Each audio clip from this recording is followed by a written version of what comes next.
Assalamualaikum warahmatullahi wabarakatuh. A'udzubillahi minasyaitonirrajim. Bismillahirrahmanirrahim. Alhamdulillahi rabbil alamin. Wassalatu wassalamu ala asyrafil anbiya'i wal mursalin sayyidina maulana wa nabiyyina wa habibina wa syafi'ina wa qudwatina wa uswatina Muhammadin sallallahu alaihi wasallam wa ala alihi wa ashabihi ajma'in. Allahumma faqihna fid din waftah alaina futuhal arifin waj'al a'malana khalisatan liwajhikal karim ya arhamar rahimin. Allahumma rabbi shrah li sadri wa yassir li amri wahlul 'uqdatam min lisani yafqahu qawli walhamdulillahi rabbil alamin. Amin. Qala al-musannif rahimahullahu ta'ala wa nafa'ana wa iyyakum bi'ulumihi fid dharain. Amin. Alhamdulillah, pertama selamanya marilah sama-sama kita rafa'kan, kita panjat setinggi-tinggi kesyukuran kita ke hadrat Allah Subhanahu wa taala, kerana pada malam ini Allah taala masih lagi memberikan kesempatan kepada kita. Allah taala masih lagi mengurniakan kepada kita, memberikan kepada kita daripada segala nikmat yang dikurniakan oleh Allah taala kepada sekalian hamba-hambanya. Antaranya dua nikmat terbesar, iaitu nikmat iman dan juga nikmat Islam.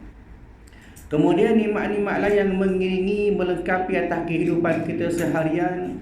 Antaranya nikmat sihat tubuh badan, boleh pakai buat amal ibadat kepada Allah Ta'ala, sihat wal afiat.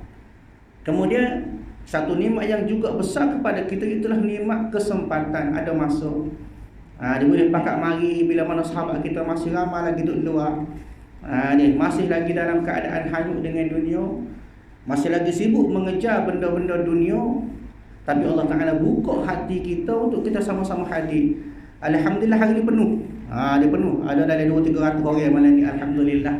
Mari bersama-sama kita, tidak lain tidak bukan tuan-tuan yang dirahmati oleh Allah, kerana semata-mata nak dapat redha daripada Allah Ta'ala. Dia hadir sama-sama berada dalam majlis ilmu yang dikatakan oleh para ulama sebagai raudhatun min riyadil jannah, satu taman daripada taman-taman syurga. Mudah-mudahan kehadiran kita pada malam ini Allah Ta'ala jadikan sebagai salah satu daripada ganjaran pahala ataupun amal kebajikan yang kita akan bawa untuk kita menghadap Allah Subhanahu wa Ta'ala pada hari akhirat nanti, insya-Allah. Tuan-tuan puan-puan yang dirahmati oleh Allah Ta'ala, insya-Allah pada malam ini kita sambung kuliah kita daripada kitab Penawar Bagi Hati.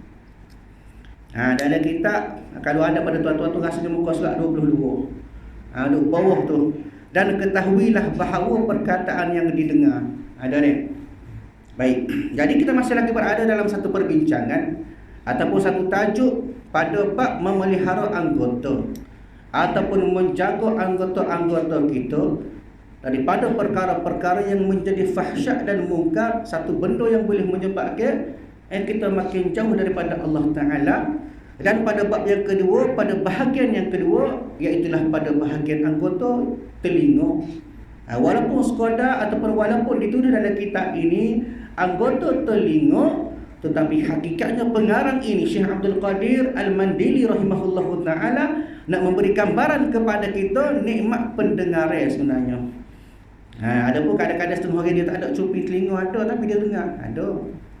Biasanya tak ada cupi telinga, tapi dia dengar molek-molek, alhamdulillah. Ayatnya di sini satu nikmat yang besar bila mana Allah Ta'ala beri kepada kita nikmat telinga. Maka oleh sebab itulah tuan-tuan yang dirahmati oleh Allah, perlu untuk kita jaga supaya telinga kita itu tidak jadi sebagai satu asbab yang boleh bawa kita menghampiri neraka Allah Ta'ala wal'iyadu billah. Maka oleh sebab itulah pengarang kita ini juga susun kepada kita bab yang kedua, pada bahagian yang kedua membincangkan tentang telinga. Dan pada kuliah yang lepas telah kita sebut tentang apakah yang dikatakan sebagai benda-benda yang menjadi faedah pada telinga, memberi manfaat kepada telinga, sama ada pada faedah pada duniawi atas dunia maupun pada bahagian ukhrawi pada hari akhirat nanti. Maka sama pada malam ini, dan ketahuilah, i'lam ayyuhat talibul ilm, ketahuilah. Siapa dia ketahuilah tu? Pada kita lah orang mengaji ni. Apa dia? Bahawa perkataan yang didengar itu seperti makanan. Dia perkataan yang kita dah dengar sehari-hari, start kita celik mata sampai kita tidur semula, sepanjang hari yang kita dengar tu, maka pengarang kita ini sebut diumpama seperti makanan. Seperti makna serupa dengan makanan lah. Lagu mana serupa tu? Setengahnya memberi manfaat. Di setengah tu faedah pada kita. Kita dengar, bila kita dengar kita faham, itu faedah. Bila kita dengar jadi memberi semangat kepada kita, itu faedah. Bila kita dengar hak tak tahu jadi tahu, itu faedah. Maknanya ada hak kita dengar tu sebahagian dia merupakan benda yang bermanfaat, faedah pada kita. Dan setengahnya pula memberi mudarat. Dia memberi mudarat maknanya memberi keburukan lah pada kita tu. Kita dengar mengupak, itu mudarat pada kita. Kita dengar orang duk menipu, berdusta, dengar benda-benda hak lara jauh kita daripada Allah Ta'ala, itu adalah mudarat. Mudarat ni ada dua. Mudarat begitu juga manfaat. Manfaat tadi faedah pun ada dua. Lagu mana faedah dua tu? So faedah memberi faedah kepada akhirat kita. Bila kita dengar Quran, maka itu faedah. Faedah lagu mana? Faedah pada hari akhirat. Lagu mana faedah akhirat? Bila dengar Quran, boleh pahala. Pahala ni bila kita nampak esok-esok pada hari akhirat. Begitu juga faedah atas dunia. Lagu mana pula pendengar itu boleh memberi faedah pada dunia? Bila kita dengar jadi kita tahu. Contohnya hari ni berapa? Hari ni kau ayat berapa ya sekali ayat. Kita pun dengar hari ni 9 ya sekali. Kita pun tahu. Itu atas kegunaan bangsa dunia. Untuk kita bila ayat kita hidup atas dunia. Maknanya itu dikatakan faedah pada dunia dan akhirat. Begitu juga mudarat. Bila kita dengar benda-benda yang buruk, dosa kepada kita, maka ini adalah merupakan keburukan pada hari akhirat. Adapun keburukan atas dunia ke apa? Kita dah dengar orang duk mengumpat pada siapa-siapa, kita pun nanti dengar kita pergi bawa pula kat orang tadi balah. Berapi-api menimbulkan orang kata sebagai satu punca yang balah. Mana ada sebab punca kita dengar juga. Contoh kata kita dengar benda-benda hak menipu, orang duk royak gini kita pun sampai pula benda tu salah. Balah kahwin tu. Ini merupakan keburukan ataupun benda-benda yang mendatangkan mudarat pada dunia. Akhirat pula berat lagi lagu mana? Duk dengar orang duk mengopak. Orang tu kes. Orang ni kes. Kita pun dengar, kita bahagia yo. Bahagia angguk, bahagia setuju. Tempat lain lah, tempat kita tak dengar mengopak dah. Alhamdulillah bagus lah tempat kita. Ayatnya menjadi satu rutin kepada kita. Setiap hal kita dengar sehari-hari, ada baik, ada buruk, ada faedah, ada boleh memberi mudarat pada kita. Dan setengahnya pula penawar dan setengahnya racun. Ni maknanya kadang-kadang benda yang kita dengar tu boleh jadi ubat pada kita. Jadi ubat pada kita, maknanya memberi satu penawar pada kita. Tak kira lah sama ada penawar pada penyakit rohani ataupun penyakit jasmani. Ada orang kata makan goni-goni boleh siap penyakit kecil manis. Kita putra. Kenapa? Kerana kita dengar dia ada royak, maka jadi penawar pada kita. Begitu juga setengahnya menjadi racun kepada kita. Maknanya masing-masing ada pro dan kontra. Itu kaedah baru. Ada baik, ada buruk. Itu pro dan kontra. Bahkan berkekalan perkataan itu lebih lama di dalam hati berbanding daripada berkekalan makanan dalam perut. Ini kita kena ingat. Dia sekali benda kita dengar tu bekas dalam hati, dia boleh jadi lama. Dia jadi panjang cerita, kadang-kadang dia bawa lepas sehari-sehari. Itu yang dikatakan sebagai hati tu berdendam dengan orang. Dia. Mana kenapa? Kerana puncanya daripada kita dengar tu lah. Dia orang duk royak gini-gini kita pun dengar. Mari terasa keduh hati. Dia bekas di hati kita. Maka inilah jadi kesal kepada kita. Akhirnya lepas pada bila hati kita sudah terluka, hati kita sudah berbekas, maka boleh menyebabkan semakin hari kita simpan benda tu. Kalau mau kau pekok. Dia ni kadang-kadang boleh bawa kepada akhirat. Kenapa? Selagi mana ada perasaan kita dengan manusia, jika tidak ampun, tidak minta maaf, dia tidak minta halal, maka esok kita jumpa di akhirat nak cari pula lagu mana. Ini antara taubat, syarat-syarat taubat. Syarat taubat dia ada 3, tetapi kalau berkaitan dengan manusia ia jadi 4. 3 tadi boleh. Kita berjanji tak siap buat dah. Kita meninggalkan maksiat tersebut. Kita berazam dalam hati kita nak tinggal daripada benda maksiat tersebut. Itu kita boleh buat kalau kita buat maksiat. Tapi kalau maksiat kita, dosa kita berkait dengan manusia, Yang keempat, tambah lagi ulama kata lagu mana?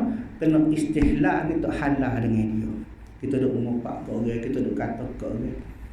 Di kampung lain lah, kampung kita tak mengupak, alhamdulillah bagus belakang. Nak ayatnya kadang-kadang kerana inilah boleh menyebabkan hati kita jadi luka, jadi sakit, jadi dendam dengan orang, boleh bawa satu masa yang lama lebih kekal dalam perut berbanding dengan makanan. Bila kita makan kenyang sebentar, lepas tu mula nak buat. Dia proses akhirnya kita buat. Maknanya tak kekal lama makanan. Walaupun memberi kesan kepada kita hak tak segar jadi segar. Dia hak lapar jadi kenyang. Ni. Makna kata makan ni duduk dalam perut kita, dalam tubuh badan kita boleh hilang sebentar ya. Sehari dua yang tu habis dengan beruk, dengan berpeluh sebagai keluar semua hak kita makan. Tetapi kalau hati kita sudah terasa akibat daripada kita dengar, maka hak tu lebih kekal lama. Dan terkadang ia berkekalan di dalam perut beberapa hari, kemudian ia hilang dengan makan pencahar, iaitu julat. Hak ni cerita makan ni.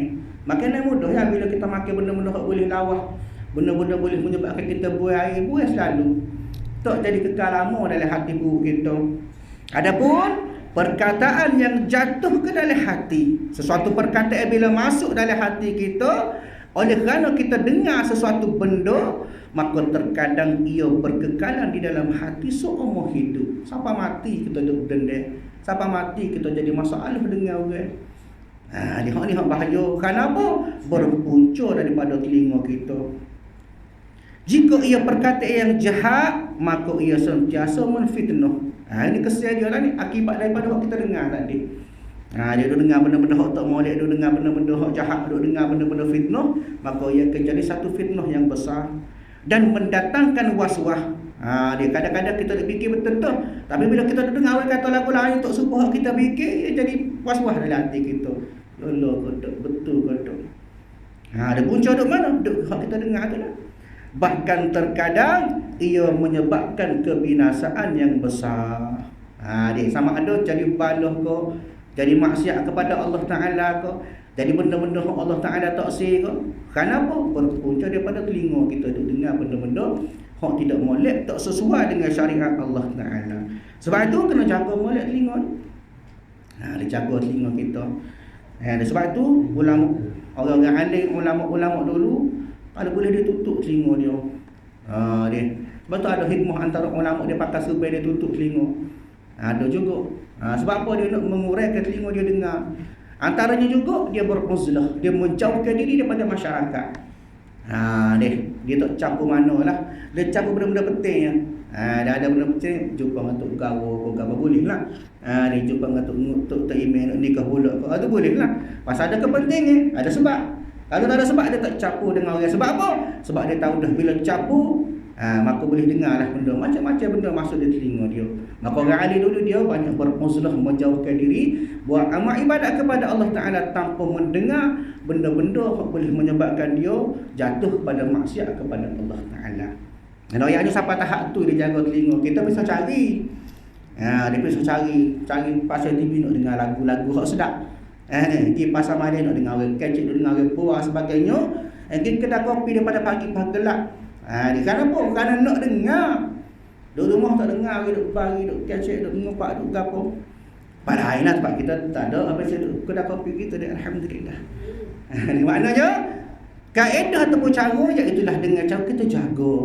Kita duduk jauh dulu lagi. Bila duduk bersama, maka kadang-kadang boleh menyebabkan kita ni jatuh kepada mendengar benda-benda yang tak molek. Jadi maknanya kita jaga dengan cara kita guna atas kepentingan semata-mata. Kalau tak ada pasal tak salah duk dengar, duk cari, bisa cari pak orang tak dengar cerita.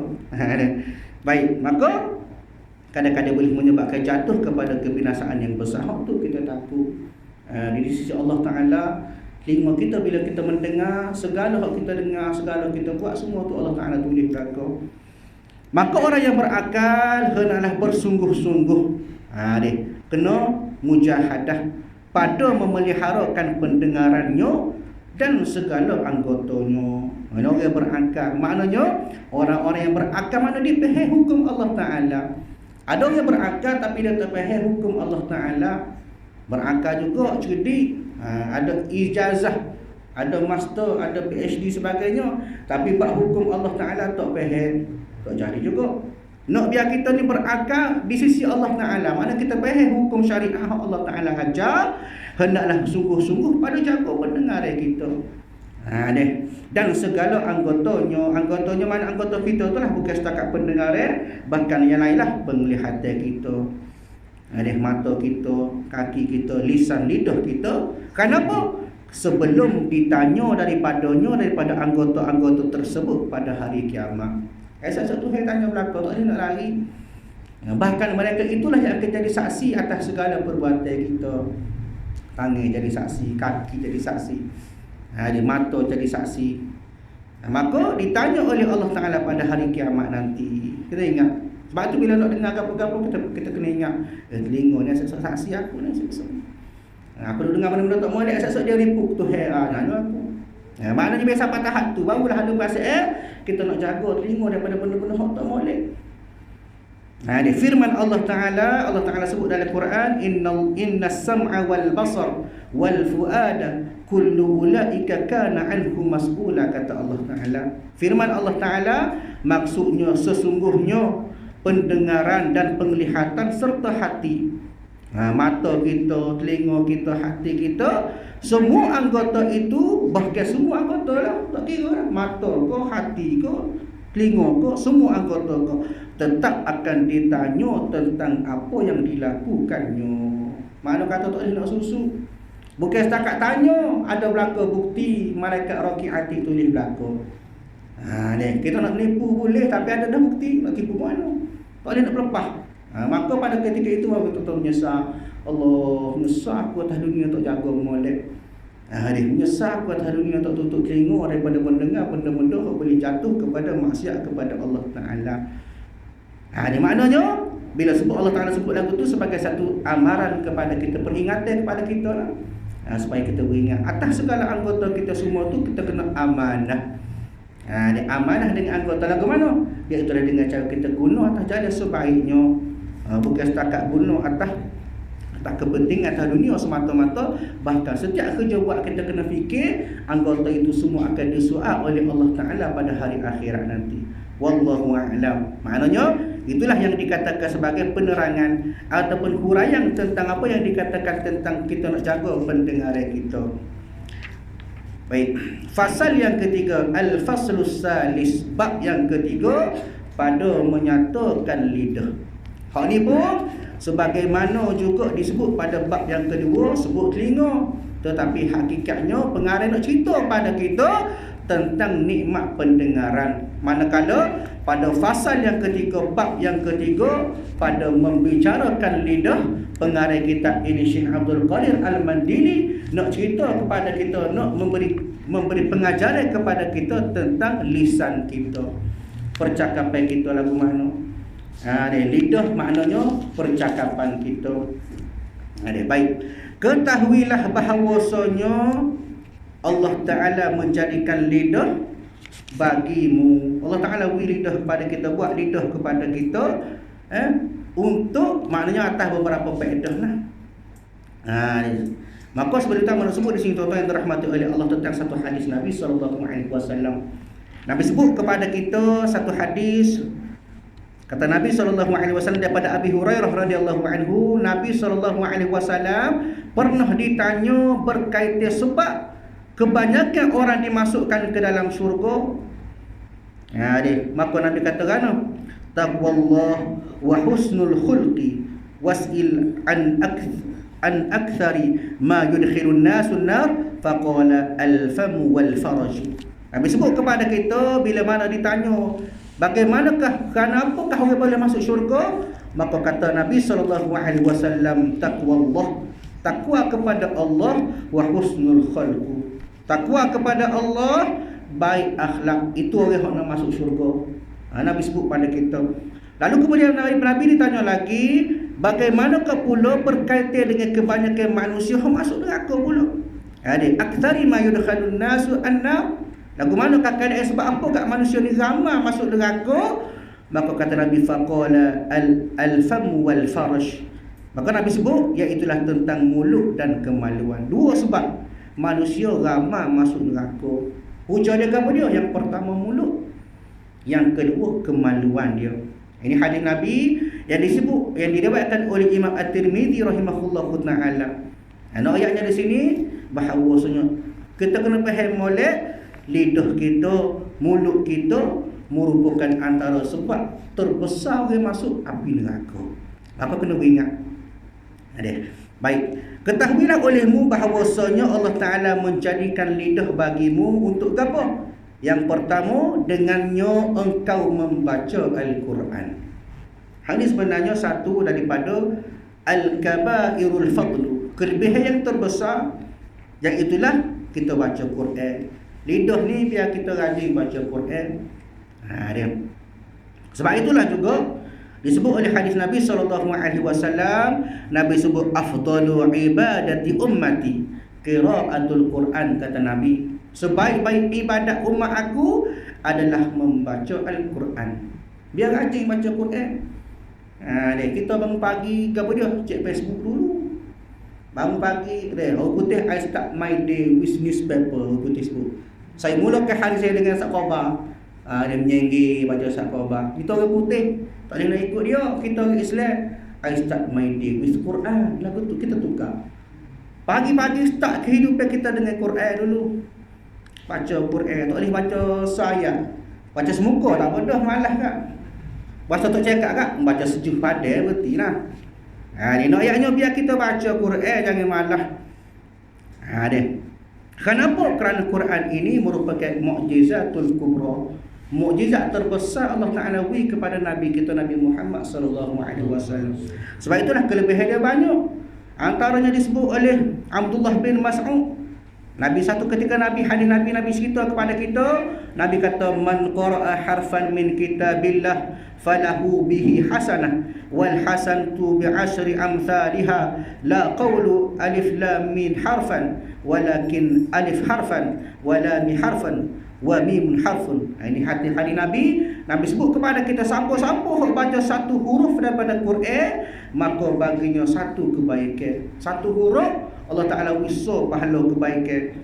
Maka satu kebaikan itu pula Nabi kata menyamai 10 kali ganda. Tuhan ganda pula. Wisau mengupah pula, ganda pula.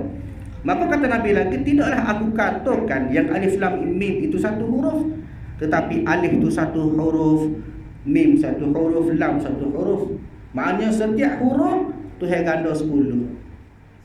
Dia. Faham? Bismillahirrahmanirrahim berapa huruf dah? Dia teh berapa huruf dah? Ganda 10 pula. Allah, besar pahala dia. Malah lagi.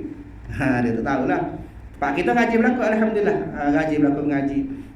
Noyanya pahala besar bila mana kita menggunakan lidah Allah Ta'ala beri itu untuk kita baca Al-Quran.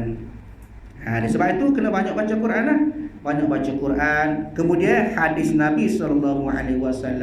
Kalau rajin belajar pula hadis, dia balik-balik hadis, tengok hadis-hadis, hadis arba'in ke hadis 40. Ini banyak ada jual kedai nak baca hadis. Baca, kemudian kalau boleh mengaji lah. Kalau sekadar baca nak faham cerita tak ada masalah. Baca, tengok, kadang-kadang ada setengah-setengah buku kita tu buat huraian lalu mudah terjemah kat Melayu pun ada. Tapi kalau bahasa tak faham kena tanya guru. Jangan baca faham sendiri, takut jadi faham kot lain. Tapi maknanya biar ada semangat kita nak kenal dengan Nabi SAW. Antara cara kita hampirkan kita kepada Nabi, kasih kepada Nabi, iaitu dengan cara kita banyak membaca hadis Nabi SAW. Hak dia tinggal pada kita. Baik. Kemudian segala zikir. Di zikir pun kena banyak kita berzikir. Ulama dulu dia ada disebut sebagai tariqah. Tama-tama ulama-ulama yang belajar ilmu tasawuf, yang berada dalam dalam salik perjalanan dia nak menuju ke hadratillah. Dia ada zikir-zikir ataupun amalan-amalan yang boleh menyebabkan hati dia ni semakin dekat dengan Allah Ta'ala. Sebab tu kalau kita tengok sejarah Tok Kenali, Tok Seleha, ada suluk dia. Dia ada suluk tempat dia buat amal ibadat, tempat dia berzikir. Dia apa pernah pengalaman apa? Duduk belakang Tok Guru, antaranya Tok Guru Ayatullah Seleha, Pondok Seleha. Ada orang kanan pada Tok Seleho nama dia Abdullah. Suhu dengan panggilan dia Ayatullah Belanda. Kenapa? Digelar Ayatullah Belanda kerana dia ni bijak. Kalau orang mari tanya, Tok Seleho suruh dia jawab. Jawablah kata. Dia mau jawab lah. Dia bijak, dia pandai. Dia amat dengan dia. Maka pagi tu lepas pada subuh, dia tahlil, dia mengatik lah. Mengatik la ilaha illallah. Sampai pukul 9. Dia tengok-tengok sebeh dia, 1000 butir tasbih dia tu. 1000 sepagi, 1000 sepagi. Bila tanya dia kata inilah yang dinamakan sebagai Tariqat Syatariyah. Tak buat kena kotor. Adakah masuk tak buat tu dosa? Tak. Kalau tak kotor, dosa ke? Tak. Ni satu disiplin dia buat amal ibadat kepada Allah Ta'ala. Kenapa dia nak hampir kepada Allah Ta'ala, dia nak hati dia biar bersih. Ada setengah tu 200 sepagi. Ada setengah tu macam-macam lah. Tahlil 1000 sepagi. Kita yang tak biasa jadi berat. Dia nak boleh ke 100 pun dia ngepek ke Tok Email. Oh, Tok Email banyak ngati banyak rumah lah Tok Email weh. Ni tempat lain lah, tempat kita bagus haji belakang ngati. Noyaknya zikir tu biar banyak. Kenapa? Kerana zikir ini bahkan kata Allah Subhanahu wa taala, bila mana kita berzikir menyebabkan kita ingat kepada Allah Ta'ala. Disebut dalam surah Taha, wa man a'rada an dzikri fa innahu lahu ma'isyatan dhanka wa nahsyuruhu yaumal qiyamati a'ma. Allah Ta'ala sebut perbandingan kepada kita orang-orang yang kata Allah Ta'ala, sesiapa yang berpaling dari mengingatiku. Kalau kita ada perasaan tak ingat kepada Allah Ta'ala, tak zikir kepada Allah Ta'ala, maka buat dirinya kehidupan yang sempit. Allah Ta'ala jadi sempit hidup dia. Ada masalah jadi serabu. Dia hidup tak tenang. Kenapa? Kurangnya zikir dia, ingat dia kepada Allah Ta'ala. Bahkan Allah Ta'ala sebut, wa nahsyuruhu yaumal qiyamati a'ma, kata Allah, kami akan bangkitkan dia pada hari kiamat kelak dalam keadaan buta. Ini gambaran Allah Ta'ala sebut dalam Quran. Maknanya gambaran kepada kita kena ingat kepada Allah Ta'ala semua setiap masa. Lagu mana cara nak ingat kepada Allah Ta'ala? Banyak ke zikir kita mengingati Allah Ta'ala. Maka sebab itulah nak kepada kita ni rajin mujahadah kita, lawan nafsu dia, rajin zikir. Dia tulis 100 pagi tahlil, 500 tak apa dah. Boleh-boleh tunggu ada orang tina buat air teh, kopi. Dia 500 pagi, 1000 pagi, alhamdulillah. Kenapa boleh jadikan sebagai zikir kita, sebagai satu tabiat harian kita. Tengah orang tu buat jadual. Dia zikir, tahlil 100, selawat 100. Sepagi. Tengah hari tu kalau kat apalah biar. Lepas tu maghrib pula, lepas tu isya pula. Paling kurang kata ulama kena selawat kepada Nabi 100 kali sehari selawat. Bahkan ada satu sirah menyebut kepada kita, antaranya para ulama sebut kepada kita, satu ketika tu sahabat Nabi, ini sahabat Nabi, cerita sahabat Nabi. Di sahabat Nabi ni dia sentiasa duduk sekali dengan Nabi. Dia duduk sekali dengan Nabi, duduk belajar daripada Nabi, duduk buat dengan Nabi, rapat dengan Nabi. Tiba-tiba satu malam dia bermimpi, dia selisih dengan Rasulullah, belanga bahu, tapi Rasulullah tak tengok pun dia. Dia mimpi. Maka begitulah berhari-hari, 2-3 hari dia mimpi hak tolong. Dia dalam mimpi dia jumpa dengan Rasulullah, Rasulullah tak paling pun kepada dia. Maka dia jadi pelik. Maka jadi pelik. Maka pada malam yang terakhir, malam seterusnya dia tanya Nabi, ya Rasulullah, mau kenal kepada aku? Nabi kata, ya kenal. Lepas tu apa kamu tak paling pada aku, ya Rasulullah? Maka dia kata sesungguhnya mu tak ingat ke aku, kata Nabi. Mu kenal aku kenal mu, tapi mu tak ingat ke aku. Kemudian dia pun tersedar. Bila dia sedar baru dia faham, rupanya selawat dia kepada Nabi tak cukup sehari-hari. Dia kena banyak. Bahkan kata ulama, ada sekukul 100 hari tak pada. Dia selawat kepada Nabi SAW. Hari Jumaat lebih pula. Itu cara kita sebagai satu ikatan kita. Nabi kenal orang yang rajin selawat kepada Nabi esok. Kenapa kata ulama dia kata cahaya nur orang-orang yang layak untuk minum telaga Kautsar Nabi sallallahu alaihi wasallam. Daripada jauh Nabi boleh nampak cahaya la. Cahaya orang BS maya lagu ni. Cahaya orang rajin ngaji lagu ni, tapi cahaya orang rajin selawat. Apa Nabi boleh orang yang sebut nama dia. Sebab tu kena banyak selawat. Dia antara sebab antara cara kita nak minum telaga Nabi sallallahu alaihi wasallam kena banyak selawat juga. Satu hubungan kita dengan Rasulullah sallallahu alaihi wasallam. Maknanya kena banyak zikir dan juga banyak selawat kepada Nabi. Zikir untuk kita ingat kepada Allah, selawat untuk kita ingat kepada Nabi sallallahu alaihi wasallam. Maka dua ni merupakan salah satu daripada kelebihan lidah tu hewi kepada kita.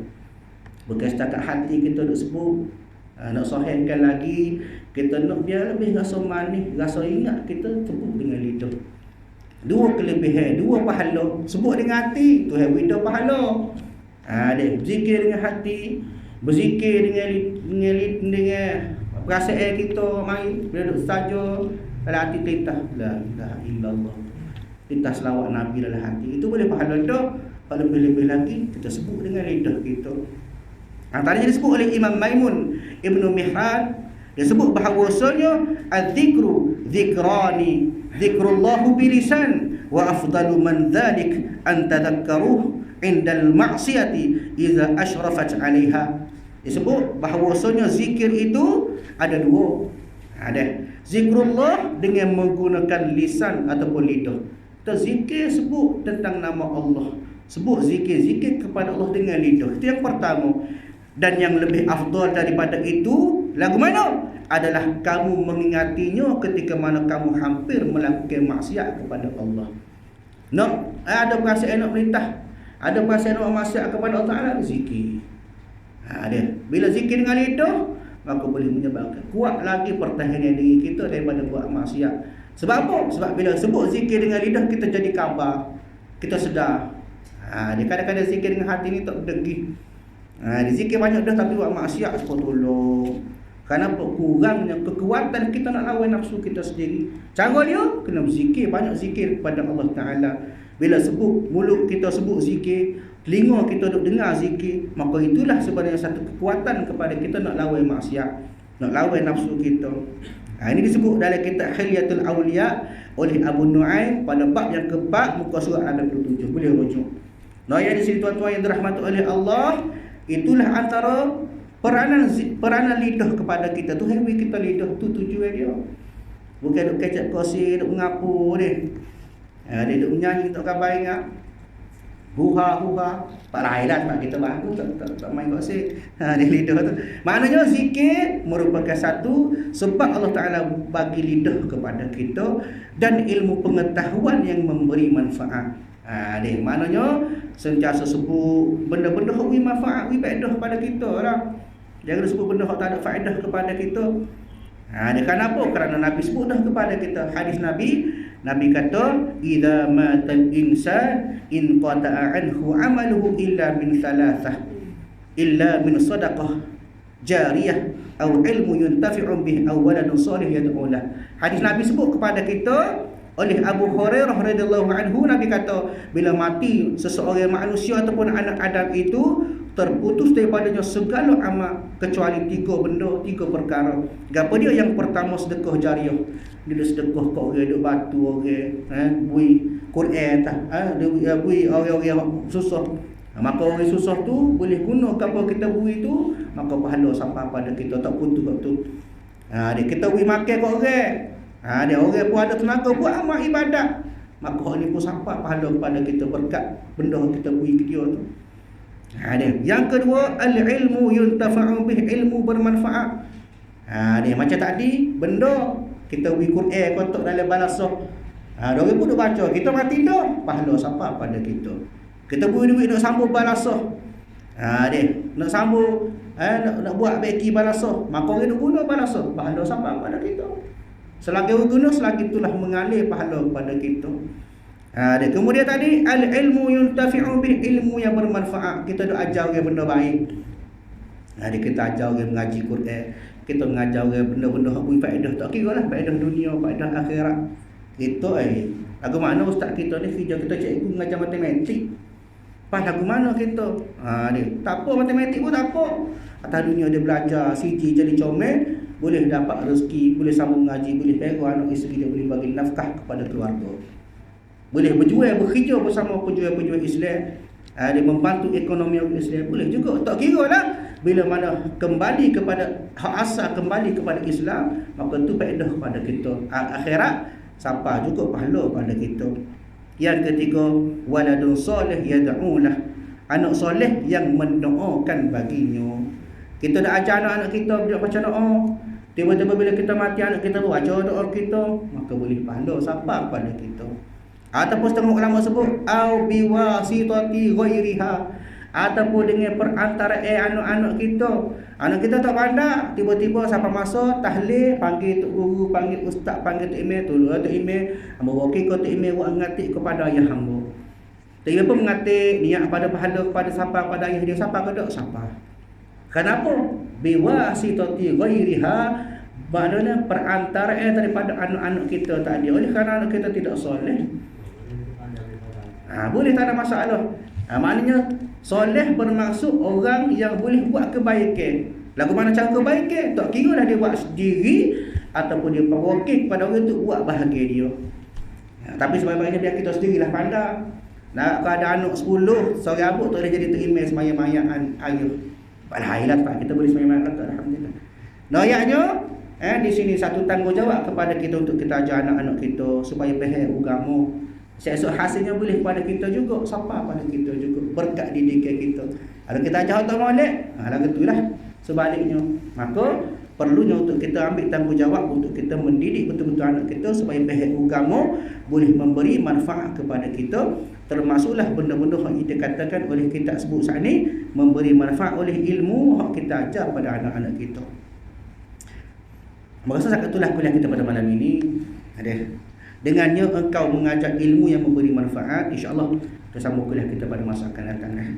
Auzubillahi minasyaitonir bismillahirrahmanirrahim. Alhamdulillahirabbil alamin wassalatu wassalamu ala asyrafil anbiya'i wal mursalin wa ala alihi wa ashabihi ajma'in. Allahumma inna nas'aluka ridhaka wal jannah wa na'udzubika min sakhatika wan nar. Allahumma innaka 'afuwun karim tuhibbul 'afwa fa'fu 'anna wa 'an walidina wa 'an jami'il muslimina wal muslimat wal mu'minina wal mu'minat bi rahmatika ya arhamar rahimin. Rabbana atina fid dunya hasanah wa fil akhirati hasanah wa qina 'adzaban nar. Wa sallallahu ala sayyidina Muhammadin wa ala alihi wa ashabihi ajma'in.